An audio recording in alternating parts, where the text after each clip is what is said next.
এবং বিয়ার যে সহপাঠীরা ছিল তাদের মাধ্যমে যে বিক্ষোভ শুরু হয়েছিল, সেই বিক্ষোভটি একটি সময় সারা দেশে ছড়িয়ে পড়ে। এবং যেহেতু আমি একজন শিক্ষক, ছাত্রদের উপরে তখনকার সেই পুলিশি এবং ছাত্রলীগী হামলা আমার মনকে খুবই উদ্বিগ্ন করে। আমি কোনোভাবেই মেনে নিতে পারছিলাম না। তাই আমার শিক্ষকতার দায় থেকে 2018 সালের 3 আগস্ট আমি ফেসবুকে একটি পোস্ট করি। তো সেই পোস্টে ছিল জাস্ট ছাত্রদের উপদেশমূলক, তোমরা কি করবে না করবে, একটি আমি নিরাপদ সড়কের দাবিতে আমিও একাত্মতা প্রকাশ করেছিলাম। কিন্তু 2018 সালের 3 আগস্ট আমি পোস্টটি করি। 2018 সালের 5 আগস্ট রাত 12টার সময় আমাকে অ্যারেস্ট করে কলাপাড়া থানায় সোপর্দ করা হয়। আমার বিরুদ্ধে অভিযোগ ছিল যে আমি ফেসবুকে যে পোস্টটি করেছি সেটি ছিল উস্কানিমূলক, আমি উস্কানিমূলক পোস্ট করেছি। তো আমাকে যখন অ্যারেস্ট করা হয় তখন আমি 7 মাসে প্রেগনেন্ট ছিলাম। আমার সেই বেবিটা এখানে এসেছে, ওই যে পিছনে। আমি তখন 7 মাসে প্রেগনেন্ট। আমাকে রাত 12টার সময় এসে তুলে নিয়ে যায় এবং কোনো কারণ ছাড়াই, আমাকে জানানো হয়নি যে আমাকে কি অপরাধে তুলে নিয়ে যাচ্ছে রাত 12টার সময় একটা প্রেগনেন্ট মেয়েকে। তারপরে পরের দিন আমাকে পটুয়াখালী জেলা কারাগারে প্রেরণ করা হয়।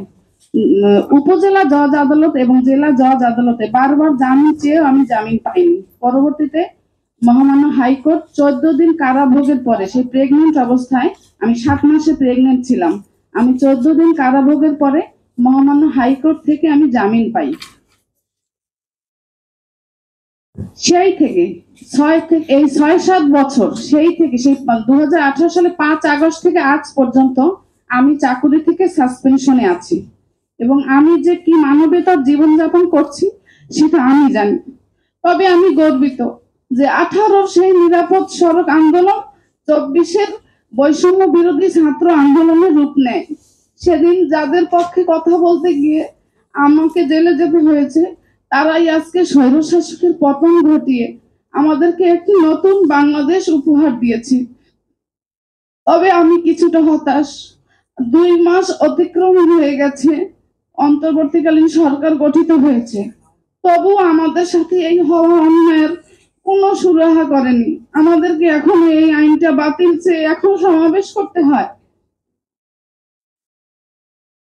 আমি চাই অনতি বিলম্বে এই আইনের আওতায় যারা কারাবন্দী আছে তাদের মুক্তি হোক, যাদের নামে মামলা আছে তারা সেই মামলাগুলো প্রত্যাহার হোক এবং সর্বোপরি এই আইনটা প্রত্যাহার হোক।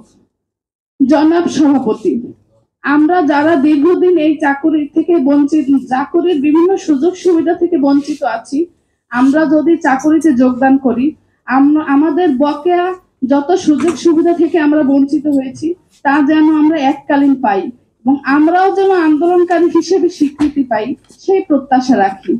সর্বোপরি যাদের মাধ্যমে আজকের এই অনুষ্ঠান, তাদেরকে জানাই আমার আন্তরিক কৃতজ্ঞতা এবং শ্রদ্ধা, এবং যারা আমার সহযোদ্ধা রয়েছেন তাদের প্রতি সম্মান জানিয়ে আমার বক্তব্য শেষ করছি। আল্লাহ হাফেজ।